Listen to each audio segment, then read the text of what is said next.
उठो चिराग उठाओ कि आफताब जलाए, जरा कदम तो उठाओ कि एक राह बनाए। उतारो पाँव से मेहंदी की ये पाँव जलते हैं, उतर के राह पे देखो कि ये पाँव चलते हैं। क्योंकि जीना इसी का नाम है, क्योंकि जीना इसी का नाम है, क्योंकि जीना इसी का नाम है। अम्मा, तुमने मेरी कॉपी देखी? मुझे स्कूल के लिए देर हो रही है।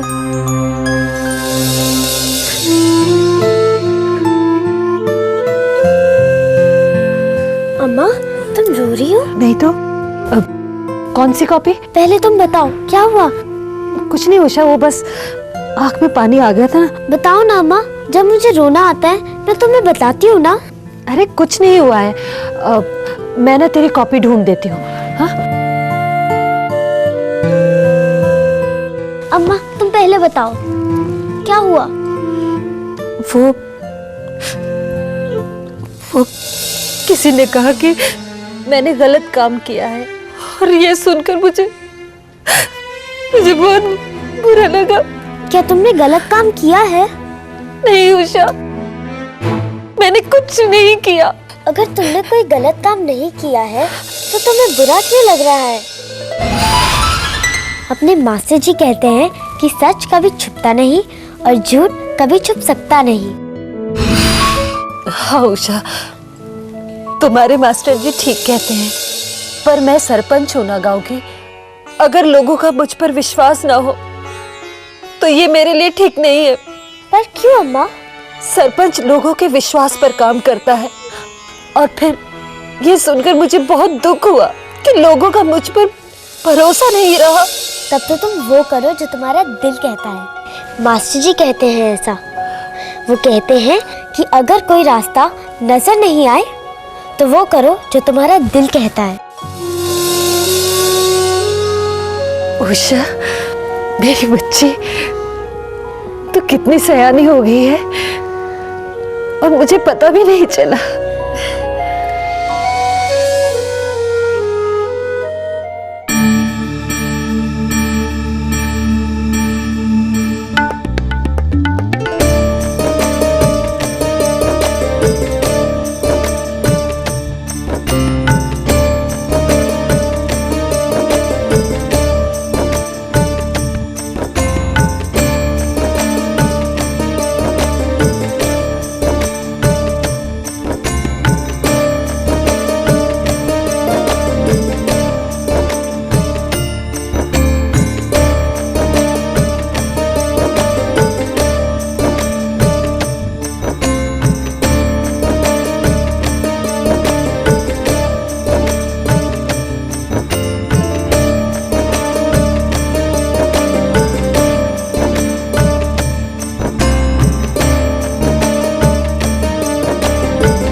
अरे मौसी, कहाँ जा रही हो? जा नहीं रही हूँ, आ रही हूँ कांति के घर से। अरे अब तो ठीक लग रहा है, वजन बढ़ गया है इसका लगता है। हाँ और क्या, ये देखो, ये इसका टीकाकरण कार्ड। सुबह आंगनबाड़ी में जाकर वजन भी करवाया था। 3 महीने का हो गया है और वजन भी पूरे 5 किलो का। अरे वाह, सब कांति की वजह से हुआ है। अगर उसने दया करके मेरी सोनू को दूध ना पिलाया होता तो आज। मौसी, माँ बच्चों पर दया नहीं करती, सिर्फ प्यार करती है। कांति ने इसे अपना दूध पिलाकर अपना प्यार दिखाया है, इसकी जान बचाई है। हाँ ठीक कहती हो। अगर तुम्हारा एहसान ना मानूं तो पाप चढ़ेगा मुझे। तुमने भी तो कांति को समझाने और मनाने में कितनी मेहनत की। मौसी, ये तो मेरा फर्ज है और काम भी। अगर मैं ऐसा ना कर सकूं तो मैं आशा किस बात की? नहीं नहीं, अरे तू तो हमारे जीवन की आशा है। नमस्ते अम्मा। जीती रहो जीती रहो। अरे अम्मा, छोटू तो अब बहुत तंदुरुस्त लग रहा है। मैं भी मौसी से अभी यही कह रही थी, पर लगता है तू इसका ख्याल नहीं रखती। क्यों? वजन क्यों कम हो रहा है इसका? वजन कम? अरे चंदन भैया ने नहीं बताया, उस दिन आंगनवाड़ी आए थे, वजन लिया था खुशी का। इन्होंने तो कहा कि वजन शायद भूल गए बताना। जब से मैंने बड़े घर जाना शुरू किया है काम के लिए, तब से मैं इसके खाने पीने का ध्यान नहीं रख पा रही हूँ। इसका पेट भी खराब चल रहा है आजकल। इसके बापू के जिम्मे छोड़ के जाती हूँ ना। और उनसे ये नहीं संभलती। नहीं, उन्होंने कोशिश तो पूरी की। बस जल्दी से अब इनको कोई नौकरी मिल जाए तो सारी मुश्किलें दूर हो जाएंगी। फिर मैं घर बैठ के पूरा ध्यान रखूंगी इसका। अरे वो तुम लोगों ने सुना? क्या? वो जो ठेकेदार है ना, जो आंगनवाड़ी में अनाज देता है, सरपंच जी ने उससे बहुत सारा घूस लिया है। बिल्कुल गलत। हमारी सरपंच जी ऐसा कभी कर ही नहीं सकती। कोई गंगा मैया की कसम खाकर भी कहे ना तो भी मैं नहीं मानूंगी। हाँ बहन जी, अपनी सरपंच जी और घूस, ये तो ऐसा है जैसे कोई कह दे सूरज पूरब से नहीं पश्चिम से निकलता है। हाँ सुनहरी, हमारी सरपंच जी उसूलों वाली औरत है। अरे उन्होंने राजपुरा के लिए कितना कुछ किया है। हमेशा साफ सच्ची और सीधी बात की है उन्होंने। हाँ बहन जी, बड़े घर में रह के कोई इतना अच्छा हो सकता है, मुझे तो यकीन ही नहीं होता है। पर अब जो ठेकेदार ने आरोप लगाया है, तो उसे गलत साबित करने के लिए सरपंच जी को कुछ तो जवाब देना होगा ना।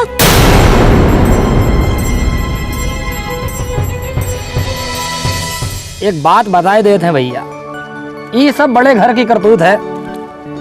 अरे होता तो सब कुछ सरपंच जी के नाम से है, पर वो खुद कुछ नहीं करते। अरे वो तो बहुत ही भली है भैया, तभी तो बड़े घर के लोग उन्हें कठपुतली की तरह नचाए जा रहे हैं, समझे? नहीं, कठपुतली तो वो किसी भी तरह से नहीं है। भूल गए वो दिन जब बड़े घर ने लड़कियों के स्कूल जाने पर रोक लगा दी थी और अपनी सरपंच जी बड़े घर में रहकर भी उनके खिलाफ हो गई। सच कहूं भैया, सही मायने में सरपंच हैं वो इस गांव की। मछली जल की रानी है, जीवन उसका पानी है, हाथ लगाओ, हाथ लगा। अरे ऐसे क्यों घूर रहे हो मुझे? चिंता मत करो, मेरा दिमाग बिल्कुल सही है। अरे वो राजू है ना, उसकी पढ़ाई में कुछ दिक्कत आ रही है, तो मैंने सोचा मैं उसकी कुछ मदद कर दूं। बच्चे जितना अपने माँ बाप और मास्टर जी के साथ मिलजुल कर सीखते हैं ना, उतना अपने आप नहीं सीख पाते। ओह अच्छा। अरे क्या अच्छा? बिल्कुल अच्छा नहीं है। तीसरी पंक्ति याद ही नहीं आ रही। अरे माधव भैया, जब मैं स्कूल में था छोटा सा, तब यही कविता तो हम पढ़ते थे। वो क्या कहते हैं, जीवन पानी उसका, मछली जल की रानी, मछली हाथ। क्या इमरान मियाँ, आपने तो कविता की रही से टांग भी तोड़ दी। अरे रुको रुको, ये रही असली चीज। क्या असली चीज माधव भैया? अरे कविता मास्टर जी ने खुद इस पन्ने पर लिख कर दी है। पर अब क्या हुआ? पर मैं तो पढ़ नहीं पाता। अच्छा लाओ दो, मैं पढ़ता हूँ।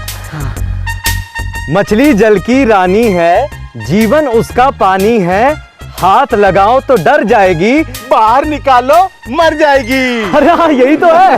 मछली जल की रानी है, जीवन उसका पानी है, हाथ लगाओ डर जाएगी, बाहर निकालो मर जाएगी। मछली जल की रानी है, जीवन उसका पानी है, हाथ लगाओ डर जाएगी, बाहर निकालो मर जाएगी। मछली जल की रानी है, जीवन उसका पानी है, हाथ लगाओ डर जाएगी, बाहर निकालो मर जाएगी।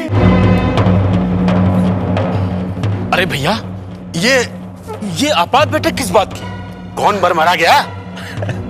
पता नहीं भैया, सचिव महोदय ने खबर भिजवाई थी तो हम चले आए। लगता है यहाँ तो किसी के पास कोई काम है नहीं। मन नहीं लगा तो मीटिंग बुला ली। क्यों रे देवा, पिछले बुधवार को मीटिंग हुई थी कि नहीं? हाँ गजानंद भैया, ये भी तय हुआ था कि अगली मीटिंग अगले महीने की 10 तारीख को होगी। फिर आज ये तमाशा किस बात का? और मैं ये पूछता हूँ किसके कहने पे? मेरे कहने पर।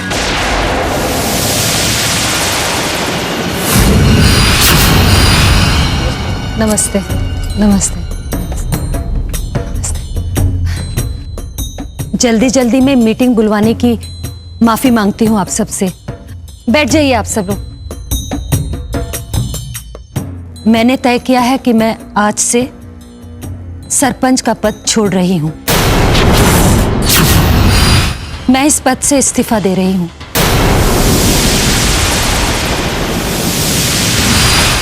पर सरपंच जी ऐसा क्यों? मुझ पर राशन के ठेकेदार से घूस लेने का आरोप है। पर सरपंच जी आप घूस क्यों लेंगी? ताकि ये ठेका उसके पास ही रहे। ये आरोप गलत है, बेबुनियाद है। पर इस गलत आरोप ने मुझे इतनी ठेस नहीं पहुंचाई जितनी कि इस बात में कि अपने कुछ लोगों का मुझ पर से विश्वास उठ गया है और अब मुझे उनका प्रतिनिधि बनने का कोई हक नहीं है। हाँ, जाने से पहले मैं एक प्रस्ताव रखना चाहती हूँ कि इस आरोप के आधार पर इस मामले की तहकीकात की जाए और खासकर आंगनवाड़ी में हाल ही में दिए गए खराब अनाज पर। सरपंच जी, आप इस्तीफा कैसे दे सकती हैं? भाई गजानन भैया, हमारी सरपंच जी उसूल की बहुत पक्की हैं। उसूल के बारे में तो जानते होगे ना। खैर छोड़ो गजानन भैया, ये बात तुम्हारी समझ से बाहर है। और सरपंच जी, आप भी कमाल हैं। आपको तो 21 तोपों की सलामी मिलनी चाहिए। क्या कहते हो गजानन भैया?